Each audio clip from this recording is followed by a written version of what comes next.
that Metro has undertaken an in-depth residential survey, and we see this as another step in restoring the confidence that the constituents out there in Nashville and Davidson County have in local government. And I'd like you to join me in welcoming Brian Kelsey. He is the mayor's Chief Strategy Officer, and he is going to share with us today the overview of our Q1 residential survey. Brian, floor is yours. Thank you. Good afternoon. Thanks for making time for this at 3 o'clock.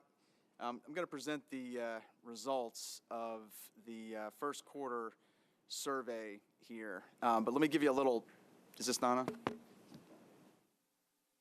Yeah. Can you hear me? How's that? Better? Usually don't have a problem with volume. So let me give you a little background first on this. When I started this job a little more than a year ago, Mayor Barry, in our kind of first meeting about what the scope would be, said, "So tell me what you need to do this job." And after listening patiently to me for about all of 90 seconds about my pitch for staff and dedicated budget, she said, "Let me ask the question a different way. What could we do for that's relatively inexpensive that would kind of put us on the path toward what other cities are doing in terms of performance management and kind of data-driven strategic planning?" And I said, well, that's easy. Most other large cities have some form of resident survey. Some call it a community survey, some call it a citizen survey, but most large cities out there have some kind of regularly scheduled survey or other instrument to collect resident input and feedback. So that's in a nutshell what this is about. So let me tell you a little bit about why we're doing this. I'll say a little bit more about that, and then I'll get to the results. Can I tell you what we did? We want to gauge the perceptions of residents on both the community and the performance of Metro government. This is an important step, I think, in demonstrating our commitment to accountability and transparency. Some communities, I think, when they get into this, the warning is always, don't ask questions that you don't want the answers to.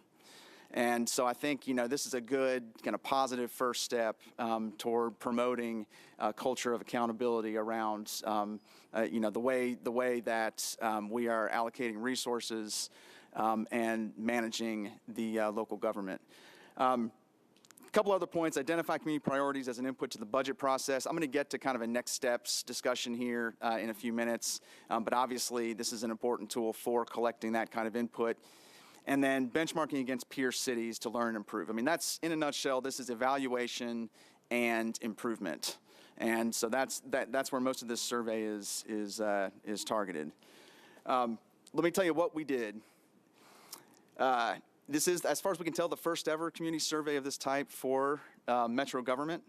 There are a lot of other survey and kind of public participation efforts out there. Any of the large plans surveyed people. But when you do that, you introduce a little bit of self-selection bias. There's the old adage, about 80% of life is about showing up.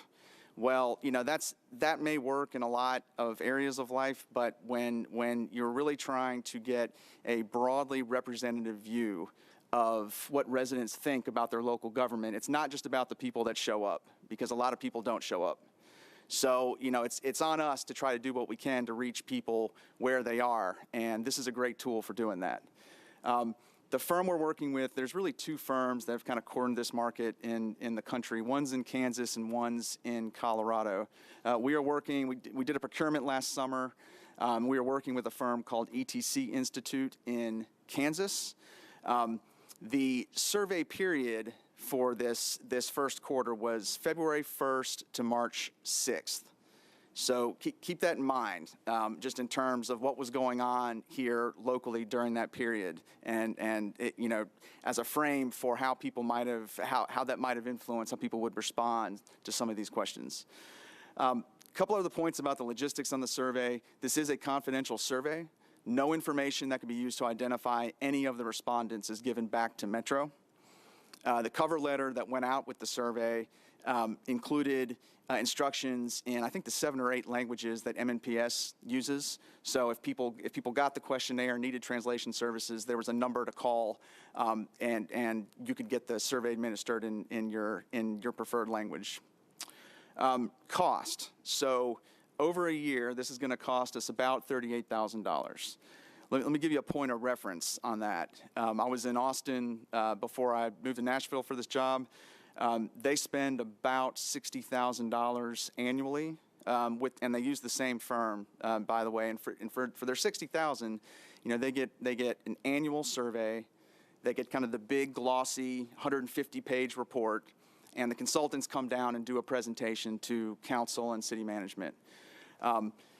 In kind of designing the scope of this, we made a trade-off in order to get the cost down.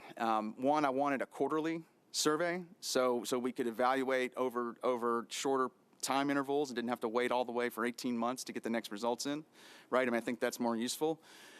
Survey firm was willing to do that. The trade-off was I had to do all the analysis myself. So, they send me the data, I do the analysis, and so, another downside for me is if there's any mistakes here, I don't really have a consultant to blame, so hopefully we won't find any, but we were able to kind of get the cost down and I think add some value there by making that trade-off. The methodology, so a couple points I want to make on this. One, this is a random sample. Over a year, we'll get 1,600 completed surveys, which at a 95% confidence level will give us about a plus or minus 2.5 points. On a quarterly basis, we'll have 400 completed surveys, which at that same confidence level will give us estimates that are have a plus or minus 5 percentage points margin of error. So given that sample size and the fact that, this is kind of I'm going to call it kind of a trial run or a pilot this year to see what we think about doing this, there's going to be a lot we can't say after only 1 quarter of data.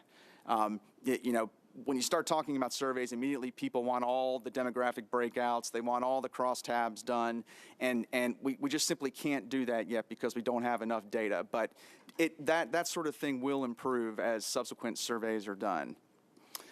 The sample for quarter 1, and I'll kind of show you how this broke out here in a second.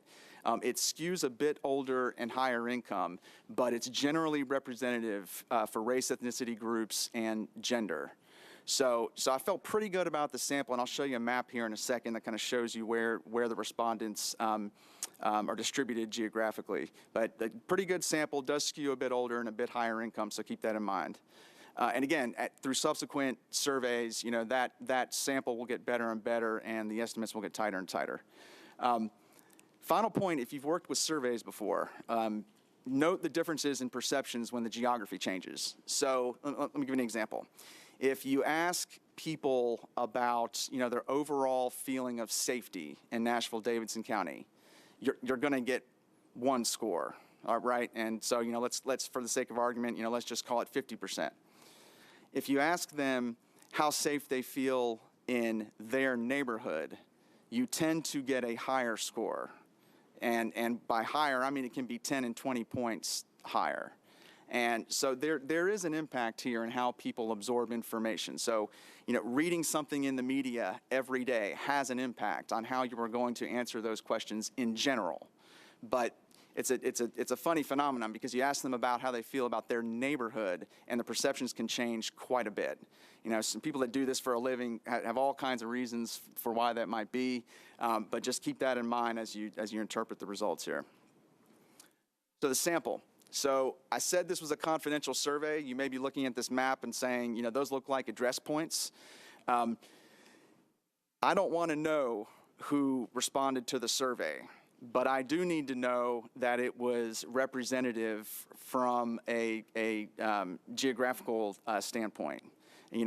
I need to have some level of confidence that the sample is collecting data across the entire county. So the way we do this is the survey firm geolocates each respondent to a block instead of an individual address. And so that's what each one of these green dots is on the map. It's one of the nearest blocks for each respondent. So, theoretically, I guess you could go around, knock on everybody's door and demand to know if they took the survey, and you might find out. But it's impossible for me to tell using this approach who took the survey, because that's very important, is to protect the confidentiality. If you look to the right on the table, this breaks down the differences in the sample versus the population using the latest data available from the American Community Survey. As I said earlier, we do have fairly good representativeness on race, ethnicity, and gender. It does skew a little bit older and a little bit higher income, which means it does skew also a little bit more towards homeowners versus renters. But after one quarter, I feel pretty good about what we got back in terms of the sample. And you can see the population breakdown there between the USD and the GSD. It's fairly close there. Benchmarks. So one of the advantages of using ETC is that they have a very rich database of cities and counties. They've been doing this for almost 40 years. So we took, I broke out many of the cities and counties from their database that have a population of at least 400,000. And as long as there were 3 cities or counties that asked a question in a similar way, I included them as a benchmark score. And so we had some points of comparison here. The majority of these surveys in these benchmark communities were completed in 2016 or 2017, so they're fairly recent. A couple more points just on how to read these, and then I'm going to cover the results quickly, and then if you guys have some questions, we can do questions. I ran an economic research firm before I took this job. I taught graduate level classes on research methods at the University of Texas at Austin. I've been working with survey data for almost 20 years. And one thing I've learned is that there is no one way to present survey data where nobody is going to accuse you of trying to hide something. So the best way that I've come up with over the years is to give people full information in terms of distribution of responses, and then sum it to a level where it's kind of positive, negative, or neutral. And so that's the way that I've structured these slides. So on the left, you'll see a bar chart. That's the distribution of all responses to each question. So 400 responses for each question, because the sample was 400. On the right, on the table, what we're doing there is basically dropping everybody who answered don't know and recalculating satisfied, dissatisfied, or neutral. So adding very satisfied and satisfied, adding very dissatisfied and dissatisfied, and keeping neutral as is. So you're getting kind of the top level look plus minus neutral. Okay, does that make sense? Okay. So here's an example. How satisfied are you with overall quality of services provided by Metro? You can see the full breakdown on the question, including the don't know. You take out the don't know responses, which in this case brings the number of people answering this question from 400 to 384. You recalculate satisfied, dissatisfied, and you can see that 59% of respondents said they are satisfied with the overall value of services provided by Metro. Okay? So, key takeaways.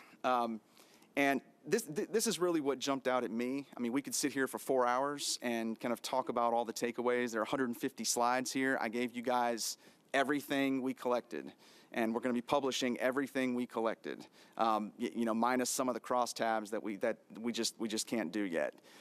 So here are the things that jumped out at me. Residents generally are very satisfied with the community, whether you ask place to live, place to work, place to raise children, the ever-present quality of life question, or place to retire and grow older. People are very satisfied with the community as a whole. The majority of residents are satisfied with Metro performance. You ask quality of services, 59%, professionalism, 52%, customer service, 51%. Is there room for improvement here? Yes, absolutely. But if you look at the benchmark scores with the other communities, we are right in range with the benchmarks and the peers. So overall, I felt pretty good with this. Top priorities, and the way we asked this, I emailed a copy of the questionnaire to you in addition to this presentation, so you can see exactly how we asked the questions. The way we asked this question was, what should receive the most emphasis from Metro over the next 2 years? And if you look at how people responded to that question in terms of the frequency of what they selected, the top 5, and I'll show you a fuller list here in a second, but the top 5, maintenance of city streets, sidewalks, and infrastructure, public transportation, public education, social services, and police.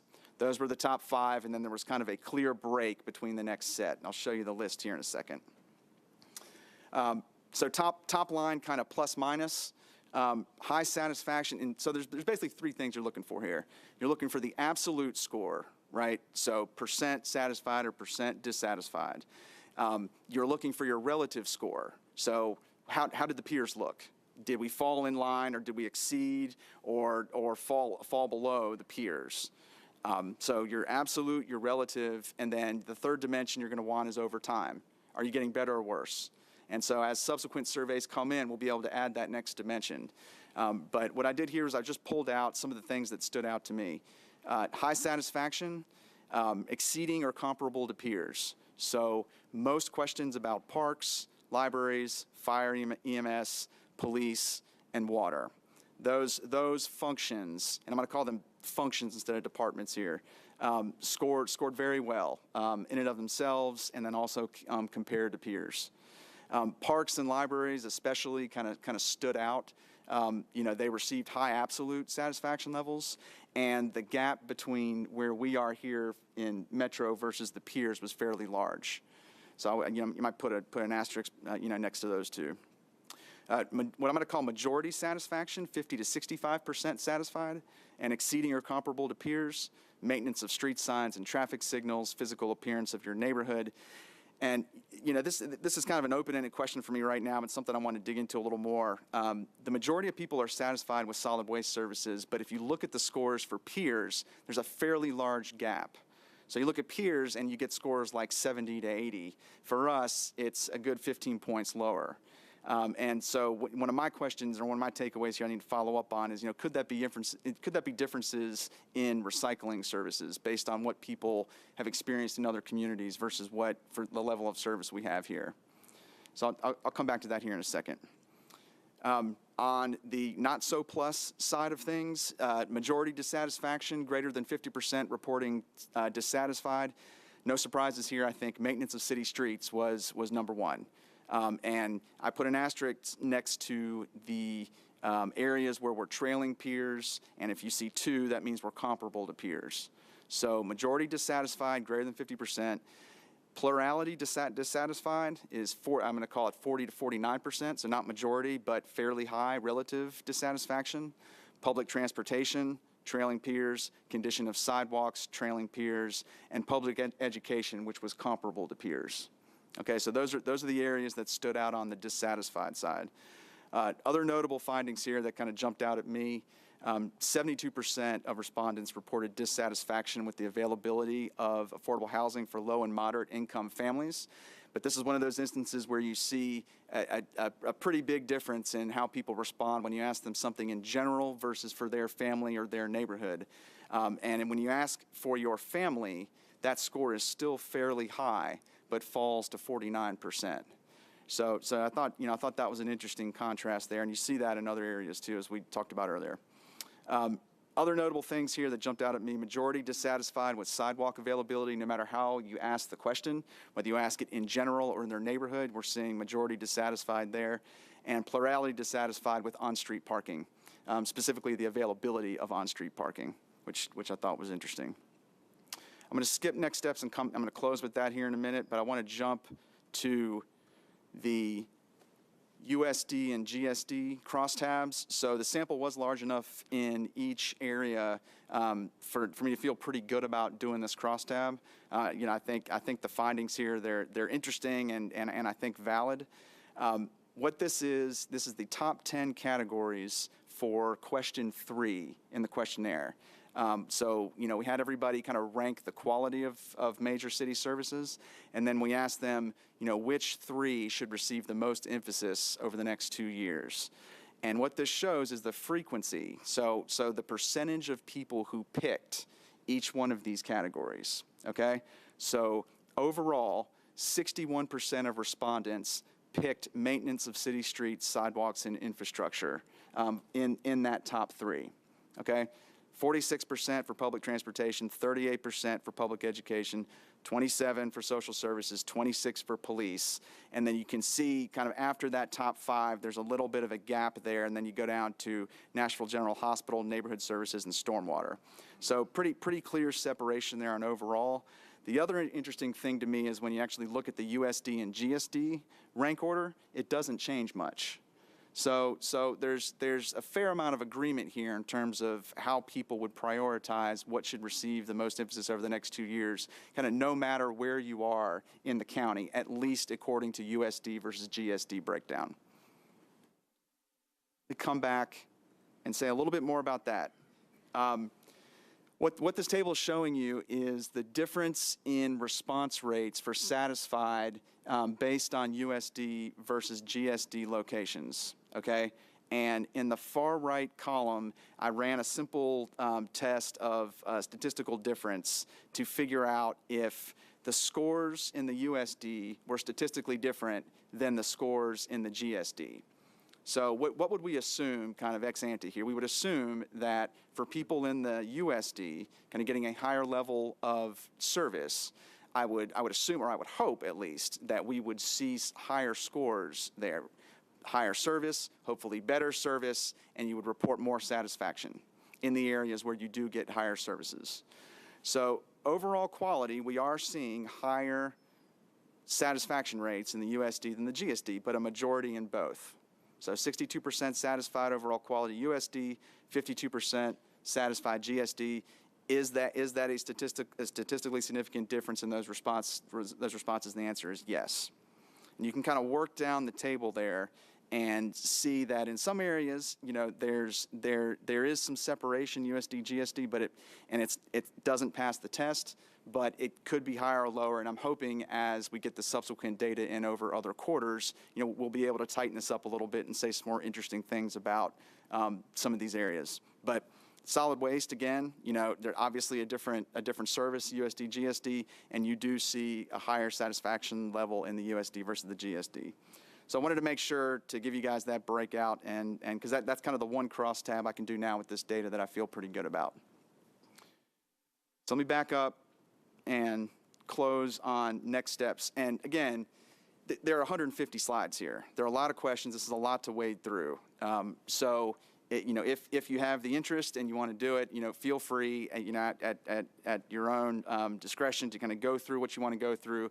And if you've got questions or want to talk about anything, I'll be over in one of the committee rooms here until you guys have your regular meeting. And then, of course, you know, you're welcome to follow up with me anytime if you'd like to discuss any of this.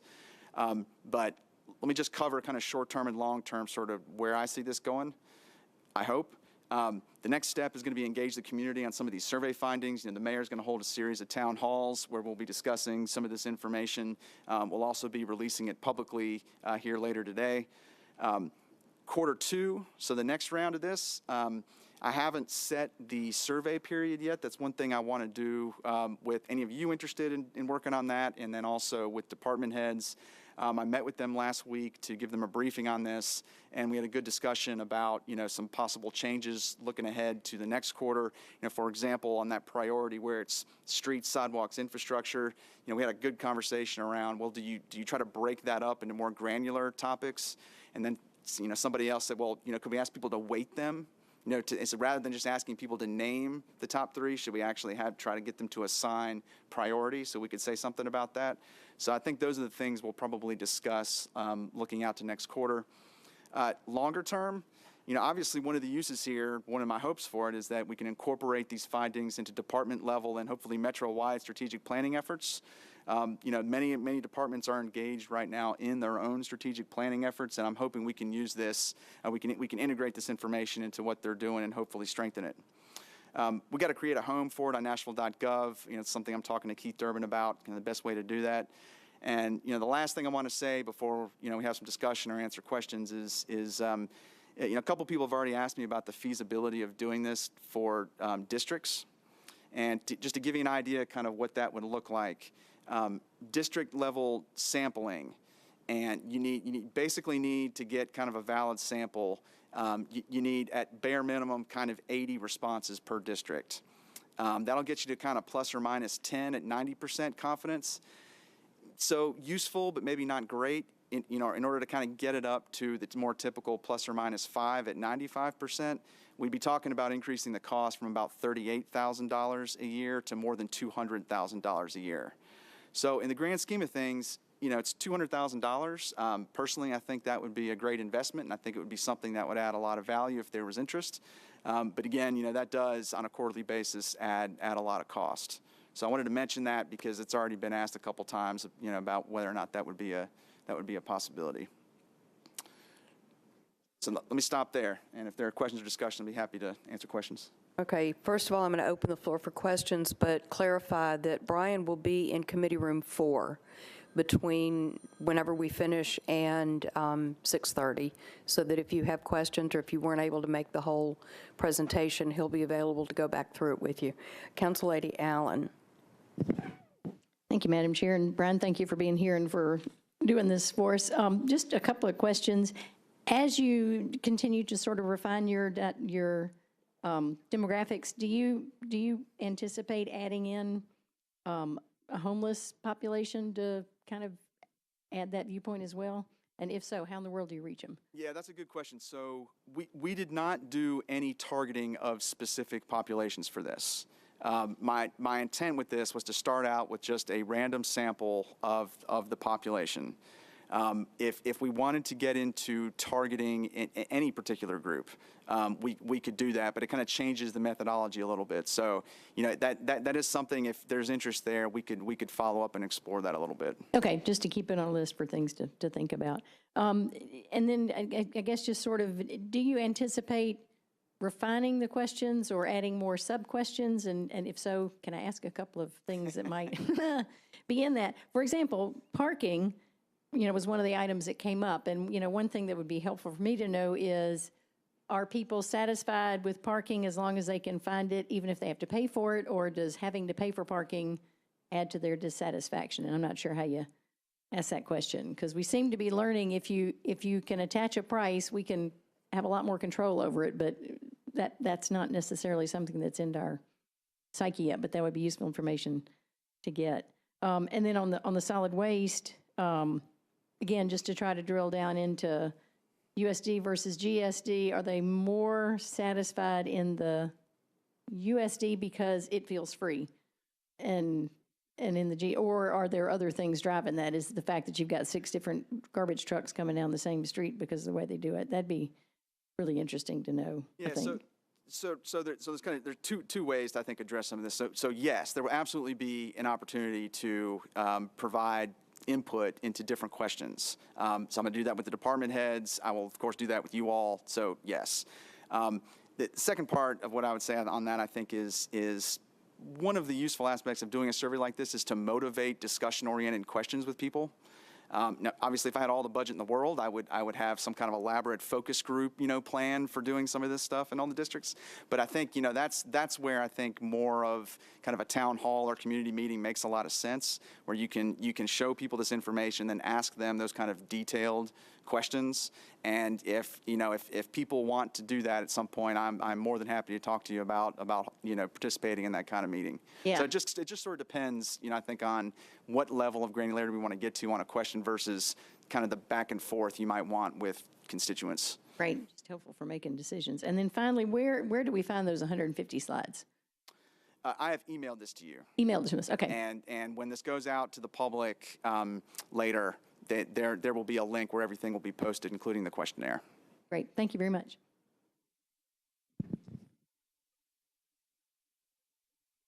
Council Lady Van Rees. Thank you very much. I'm sorry I was a little bit late, so I apologize if this was addressed before I got here. The GSD, USD, we've been going, Mr. Pridemore and I have been going through a change in regard to that. What was the date that this survey took place? The date, hang on, let me back up to it. Right there. So the survey period was February 1st to March 6th. Okay. It'll be interesting to see because services haven't been implemented.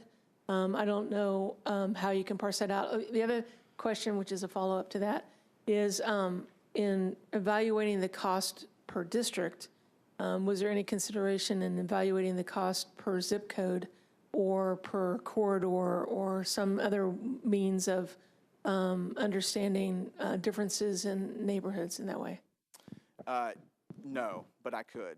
I mean, I could go back to the firm and ask them, if we wanted to do some zip code level analysis, what would that look like in terms of adding cost? So we could do that, and for people who are interested and want that information, I can talk to them about that certainly. Yeah, with such a large countywide population, I mean, it's not rocket science to realize that people in different parts of town are going to have different opinions, and so being able to drill down without micro drilling might be an opportunity. So thanks. Yeah, that's good feedback. Councilman Swope. Mr. Wilson, thanks for doing this.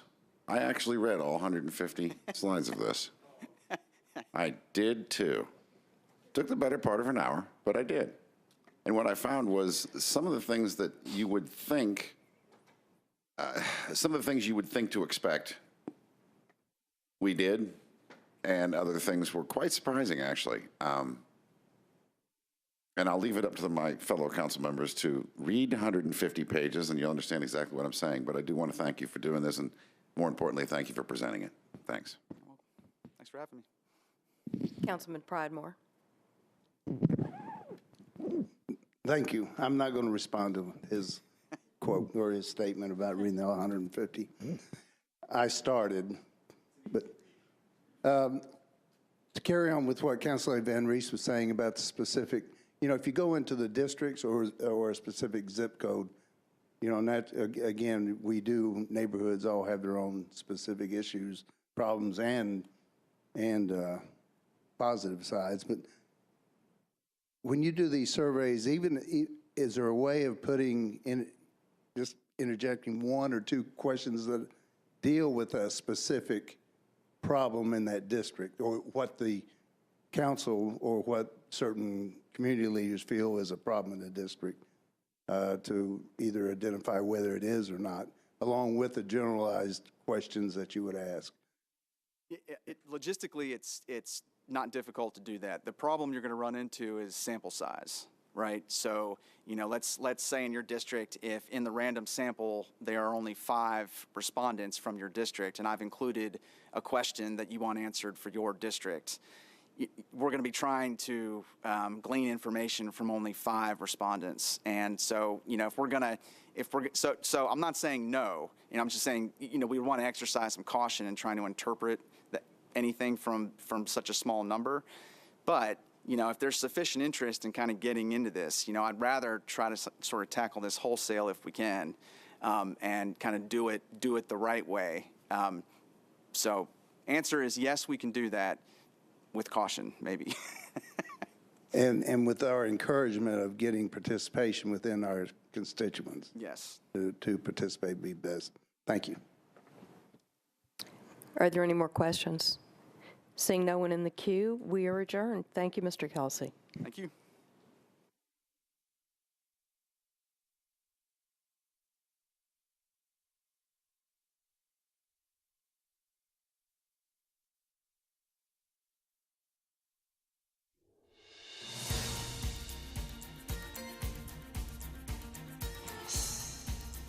This has been a service of the Metro Nashville Network. If you would like to see this presentation again, or for more information about this and other programs, visit nashville.gov.